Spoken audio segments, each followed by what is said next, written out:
Meet Homo floresiensis, a real human species, not us, a separate branch of the human family.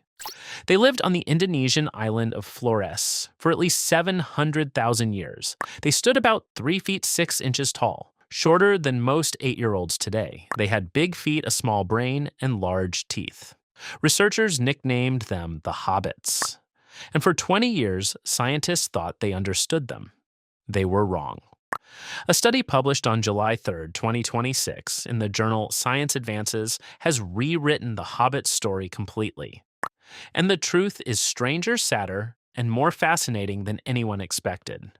When researchers first discovered Homo floresiensis in 2003 in a cave called Liangbua on the island of Flores, they found something surprising alongside the Hobbit bones: stone tools, animal bones with cut marks on them, and charred bones. Bones that appeared to have been burned, suggesting fire use. Cut marks plus stone tools plus fire? That looked like a hunting, cooking human species? Small, yes. Strange, absolutely. But seemingly capable of the same basic behaviors that define our genus, Homo. Hunt the animal, cook the meat, use tools. That assumption lasted 20 years, until someone decided to check whether those cut marks were actually made by the hobbits at all.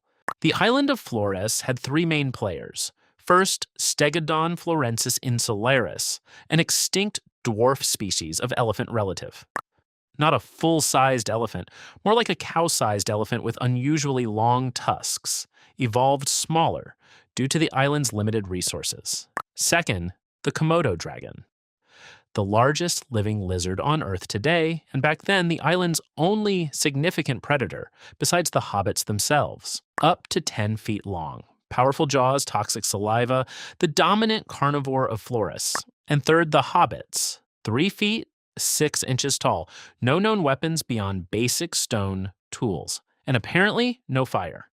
These 3 species shared the same island for hundreds of thousands of years. The question is, who was actually in charge of the food? The new study, led by paleoanthropologist E. Grace Veitch at the University of Tübingen in Germany, started with an unusual experiment. The team fed a goat carcass to a captive Komodo dragon at Zoo Atlanta. Then, they carefully recovered the goat skeleton and documented every single mark the Komodo dragon's teeth had made. The key finding? The Komodo dragon's tooth marks were concentrated on the meatiest parts: the thighs, the shoulders, the areas with the most flesh. Komodo dragons go straight for the good stuff first. They don't waste time on areas that don't have much meat. Now the team had their reference. Time to compare with the ancient Stegodon bones from Liangbua Cave. On the ancient Stegodon bones, the researchers found 54 cut marks made by stone tool. Those are the Hobbit marks.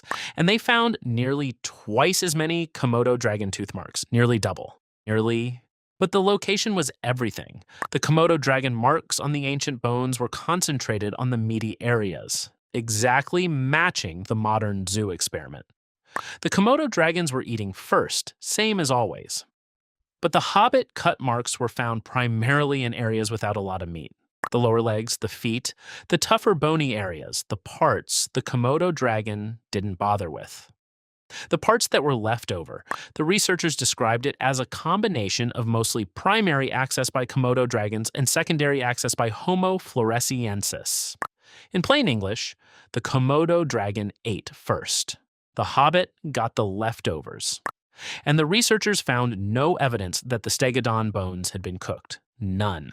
They also examined over 4,000 mouse bones from the same cave site. If the hobbits were regularly using fire, you would expect burned mouse bones. They found no burning on any of them. And what about the original charred bones from 2003? The ones that seem to prove fire use. The new study suggests the dark discoloration was most likely manganese staining, a natural chemical process in the soil, not fire. 2 decades of assumption dissolved by soil chemistry. Here's why this changes everything. For 20 years, scientists assumed the Hobbit was behaviorally sophisticated, hunting using fire, which made them consistent with descending from Homo erectus, an advanced human ancestor already spread across Southeast Asia. But if the hobbits didn't hunt and didn't use fire, their ancestor may have been something earlier, something more primitive.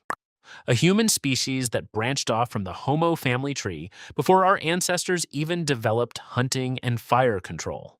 Viech put it directly. It's possible that the ancestor of Homo floresiensis branched from the Homo genus before humans had accomplished the control of fire and hunting.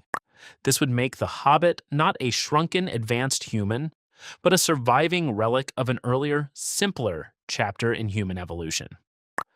Adam Brum of Griffith University described Flores as a wild card in early human evolution, the sort of place where almost anything could have happened, including potentially the loss of deeply rooted hominin behaviors such as hunting and fire use.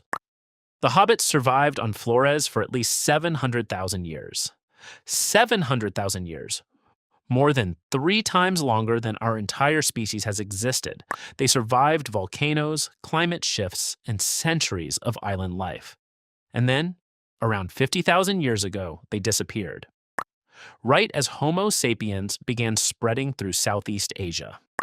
What we know now is that the hobbits were not the capable little hunters we imagined. They were scrappy survivors, scavengers on the edge of an ecosystem ruled by giant lizards, raw meat eaters who outlasted almost every human species that ever existed. By showing us what the hobbit couldn't do, this study has revealed something remarkable. A human species, with hands, with a brain, with stone tools, but separated from our shared history of fire and hunting by hundreds of thousands of years of island isolation. Where the hobbit fits in the human family tree is still wide open. But the ancient world was clearly far stranger than we thought. That's this episode of Toon of Time. Drop a comment. Impressive survivors or the saddest story in human history? Subscribe for latest discoveries. See you next time.